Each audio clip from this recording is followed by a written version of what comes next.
जय मसीह की सभी को।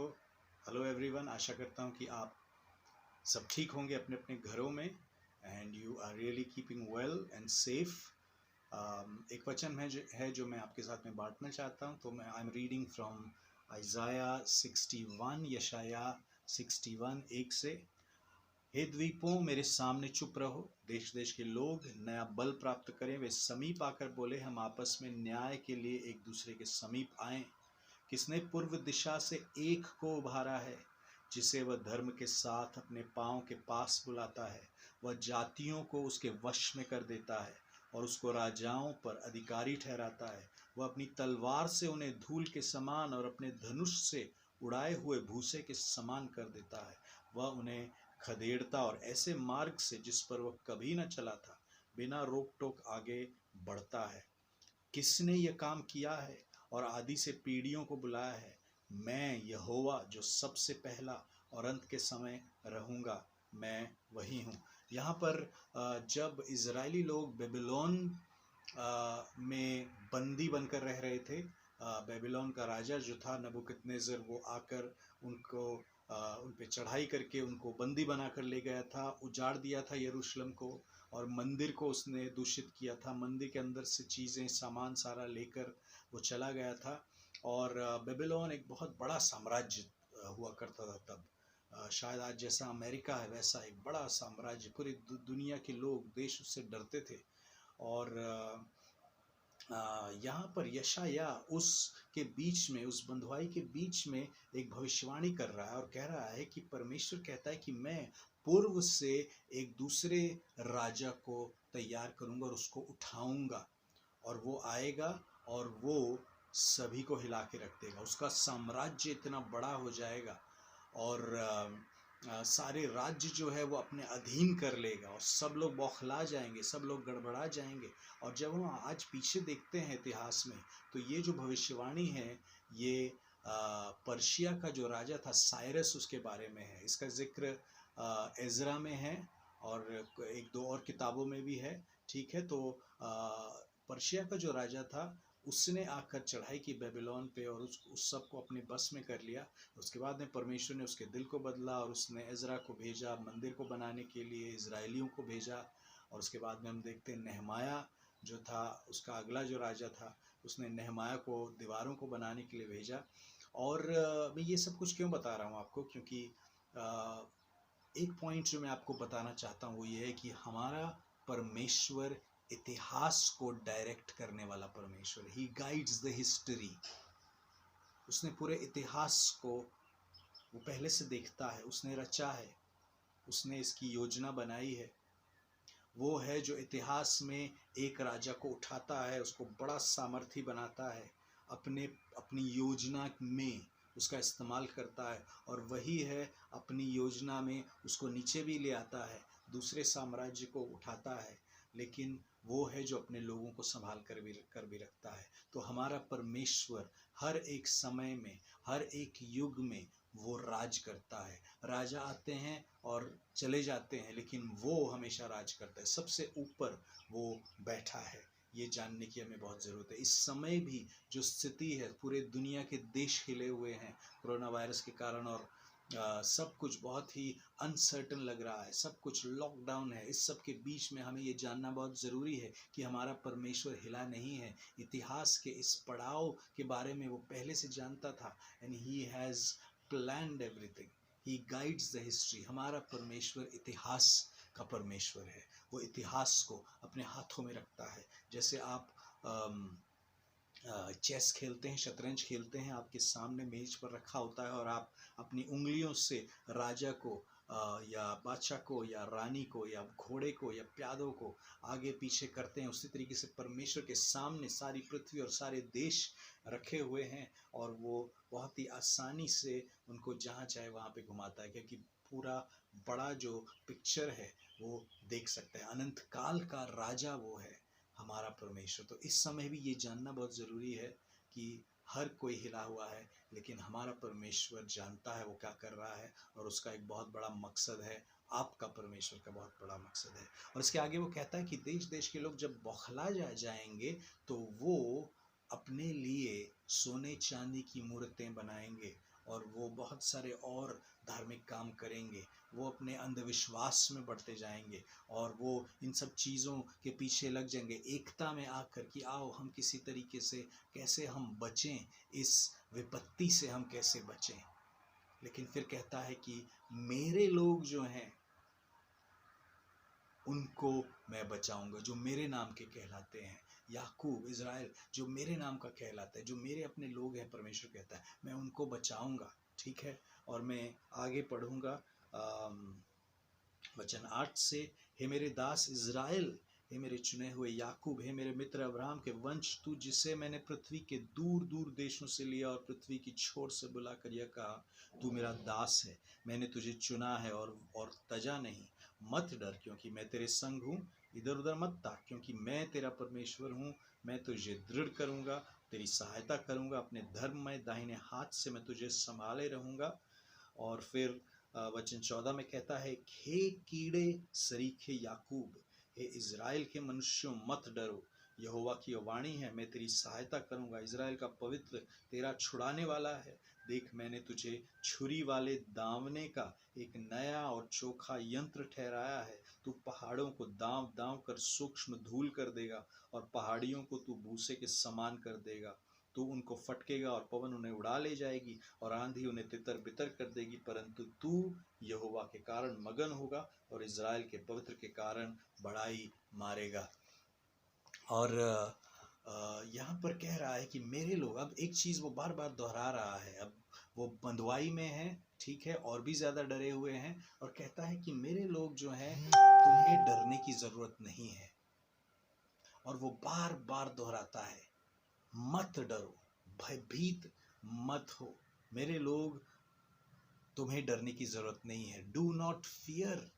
क्यों डू नॉट फियर? क्योंकि तुम्हारा जो परमेश्वर है वो इतिहास को अपने हाथों में रखने वाला परमेश्वर है। वो इतिहास को गाइड करने वाला, वो इतिहास को, वो हिस्ट्री को डायरेक्ट करने वाला परमेश्वर है। वो राजाओं के ऊपर राजा है, वो सबसे ऊपर बैठकर राज करता है। इसीलिए तुम्हें डरने की जरूरत नहीं। और लगातार बार बार दोहराता है, मत डरो, मत डरो, मत डरो। और आपको ये चीज सुनने की जरूरत है। परमेश्वर इस समय आपसे कह रहा है, जो भी हालात है, जो भी स्थिति है आपके आसपास में, इस समय डरने की जरूरत नहीं। डू नॉट फियर, मत डरो इस समय।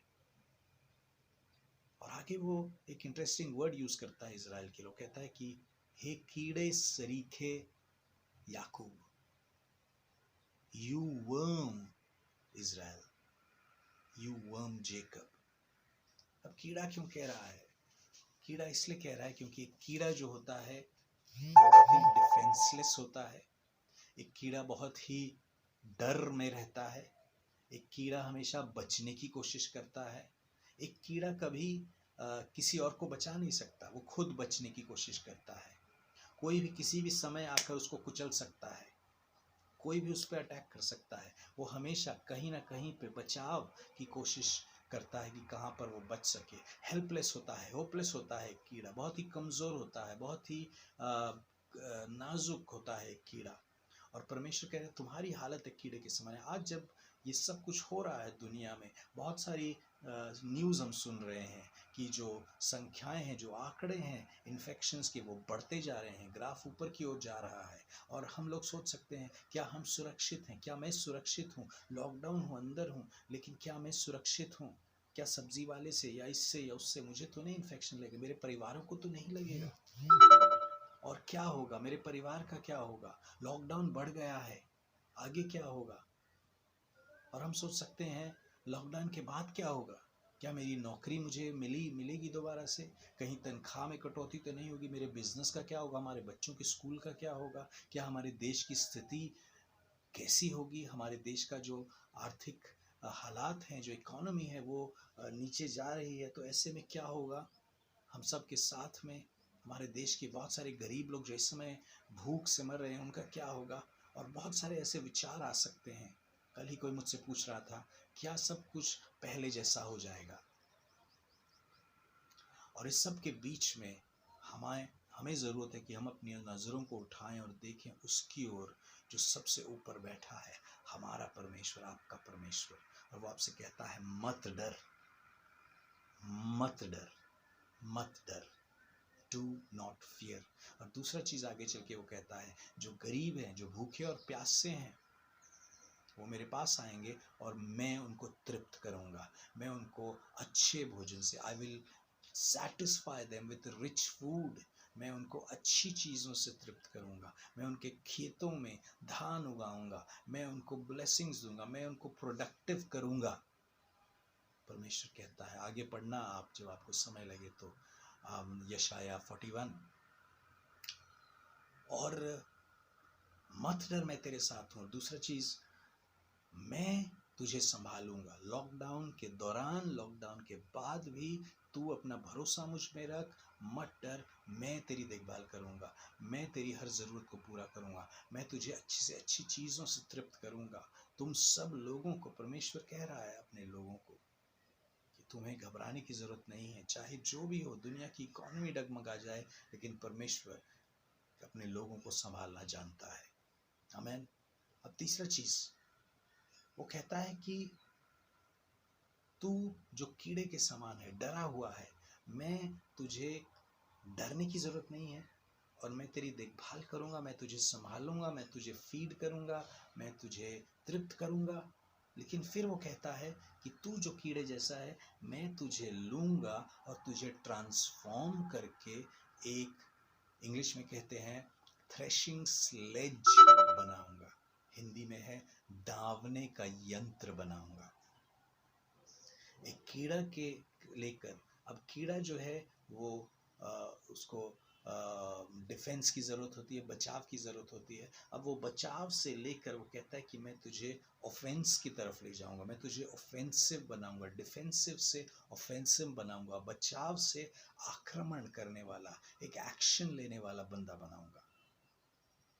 ठीक है। अब थ्रेशिंग स्लेज, दावने वाला यंत्र क्या है, इसको समझाने के लिए मैं आपको एक दो फोटो दिखाने की कोशिश करूंगा। तो प्लीज़ ध्यान से देखिए इस फोटो को। आई होप कि ये ठीक से दिखाई देगा। Let me try it.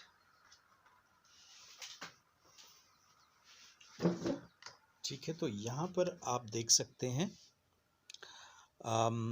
ये एक खेत है, एक खलिहान है, और खेतों की कटाई के बाद में, जो उसको काटने के बाद में सारी बालियों को इस तरीके से बिखेर दिया जाता था खेतों में, उस समय हज़ारों साल पहले जब यशायाह ये भविष्यवाणी लिख रहा था। और फिर बैलों के साथ में इस चीज़ को, अब ये जो चीज़ है ना लंबी सी, जिसको मैंने लाल सर्कल किया है, ये इसको कहते हैं थ्रेशिंग स्लेज या दावने का यंत्र। एक लकड़े का बेसिकली बड़ा सा टुकड़ा है, ठीक है, एक फ्लैट टुकड़ा है, और इसको इससे जोड़ा जाता था। इसके ऊपर ये चलाने वाला खड़ा है और दो लोग इस पे बैठे हैं ताकि वज़न पड़े इसके ऊपर। और इसको जब घुमाते थे तो इसके अंदर से जो जो जो बालियां हैं, उसके अंदर से जो दाने हैं वो बाहर निकल आते थे। तो भूसी एक तरफ हो जाता था और दाने एक तरफ हो जाते थे। ठीक है, तो इस तरीके से। अब मैं आपको एक और पिक्चर दिखाने की कोशिश करता हूँ। ये वाला पिक्चर देखिए। अब ये जो पिक्चर है, उस थ्रेशिंग स्लेज के दावने वाली वो जो लकड़ का टुकड़ा था, उसके नीचे वाले साइड का ये चित्र है। उसके नीचे इस तरीके से होता था, छोटे छोटे छेद करके नुकीले पत्थर उनके अंदर जड़ दिए जाते थे, छोटे छोटे नुकीले पत्थर या कभी कभी लोहे के टुकड़े, ताकि जब वो चले खेत के ऊपर तो नीचे। ठीक है, तो परमेश्वर क्या कहने की कोशिश कर रहा है? परमेश्वर कहने की कोशिश कर रहा है कि मैं तुमको एक कीड़ा, जो तुम डरे हुए हो, कीड़े के समान हो, मैं तुझे लूंगा, मैं तुझे संभालूंगा, तुझे मजबूत करूंगा, दृढ़ करूंगा, तृप्त करूंगा। और फिर उतना ही नहीं, मैं तुझे लेकर एक थ्रेशिंग स्लेज, एक दावने का यंत्र बनाऊंगा, एक पावरफुल यंत्र बनाऊंगा, जो अपने हाथ में लेकर मैं तेरा इस्तेमाल करूंगा, जो खेतों में नहीं, पहाड़ों को जोतेगा, यानी पहाड़ों पर चलेगा। इतना पावरफुल होगा, नुकीले दांत होंगे नीचे, वो पहाड़ों के ऊपर चलेगा और पहाड़ों को जो है धूल बना देगा। हालेलुया। क्या कह रहा है? कह रहा है कि बड़े बड़े जो दुनिया में पहाड़ जैसी बड़े बड़े शैतान के गढ़ हैं, बड़े बड़े जो चीज़ें हमको लगता है इतना बड़ा है, कैसे ये गिरेगा, इतना बड़ा भ्रष्टाचार है और पाप इतना बढ़ गया है, इतनी बड़ी बड़ी चीज़ें जो शैतान के गढ़ हैं। और परमेश्वर कहता है कि तुझे मैं लूँगा और तुझे मैं अपना यंत्र बनाऊंगा, अपना इंस्ट्रूमेंट बनाऊंगा, एक दावने वाले, एक थ्रेशिंग स्लेज की तरह जो चलेगा एक पावरफुल तरीके से और शैतान के गढ़ों को गिराएगा। तो परमेश्वर हमें इन दिनों में बचाव के मोड से निकल के एक्शन के मोड में आने के लिए कह रहा है। हम लोग शायद बचाव में, हम सब सुन रहे हैं, बहुत डरे हुए हैं और सोच रहे हैं क्या होगा क्या नहीं होगा। नहीं, इसकी ज़रूरत नहीं है। परमेश्वर हमारा परमेश्वर है जो इतिहास का परमेश्वर है, इतिहास को अपने हाथों में रखता है। उसको पता है 1000 साल बाद क्या होने वाला है और वो आपसे कहता है मत डर। वो आपसे कहता है कि वो आपको संभालेगा और वो आपसे कह रहा है कि आपको बचाव के मूड से निकलकर एक्शन के मोड में आने की जरूरत है, क्योंकि वो आपके साथ में मिलकर आपको अपने हाथों में लेकर एक जबरदस्त काम करना चाहता है इस दुनिया में। क्या आप तैयार हैं उस एक्शन के लिए? क्या आप तैयार हैं परमेश्वर के साथ में मिलकर प्रार्थना करना है उन गढ़ों को गिरने के लिए? इस दुनिया में ऊंच नीच के गढ़, जातिवाद के गढ़ और धर्म से जैसे लड़ाई हो रही है आपस में, कोरोना के बीच में भी लोग धर्मों की लड़ाई लड़ रहे हैं। इनके गढ़ों को गिराना है, नफरत के गढ़ों को गिरना है और बड़े बड़े अंधविश्वास का गढ़ और बड़े बड़े गढ़ दुनिया में जो संसारिकता का गढ़ है, परमेश्वर कहता है मैं उसको गिराऊंगा। और जो चीज़ें खरीदने का मटीरियलिज्म, सब लोग चीज़ों के पीछे लग गए। आज मॉल्स बंद है, सब कुछ बंद है और हम जान रहे हैं कि इसके बिना हम जी सकते हैं, महंगी बड़ी बड़ी चीज़ों के बिना। परमेश्वर हमें बुला रहा है इन गढ़ों को गिराने के लिए प्रार्थना में, और वो आपको दिखाएगा कि कौन से कदम उठाना है, क्या करना है, किस तरीके से आगे बढ़ना है। But you need to be ready. Are you ready to be this threshing sledge? क्या आप तैयार हैं उसके दावने का यंत्र बनने के लिए उसके हाथों में? Thank you very much. आओ हम प्रार्थना करें। लॉर्ड, प्रभु हम तेरे पास में आते हैं और मांगते हैं परमेश्वर कि इन हालातों में हम डरेंगे नहीं। प्रभु धन्यवाद, तेरे वचन को हम ग्रहण करते हैं अपने दिलों में, हम नहीं डरेंगे। और प्रभु हमें विश्वास है कि तू हमें संभालेगा, हमें तृप्त करेगा अच्छी चीज़ों से प्रभु। और परमेश्वर हम तैयार हैं प्रभु तेरे हाथों में एक थ्रेशिंग स्लेज बनने के लिए, दावने का यंत्र बनने के लिए। परमेश्वर हमें ले और हमें बना प्रभु। हम एक्शन के लिए तैयार हैं परमेश्वर। जो तू चाहता है वो करने के लिए परमेश्वर हम तैयार हैं तेरे साथ में प्रभु। हम तैयार हैं, पीछे नहीं रहेंगे प्रभु। Thank you very much. धन्यवाद प्रभु, यीशु के नाम में हम मांगते हैं। Thank you very much and God bless you. प्रभु आपको बहुत सारी आशीष दे और be safe and be ready.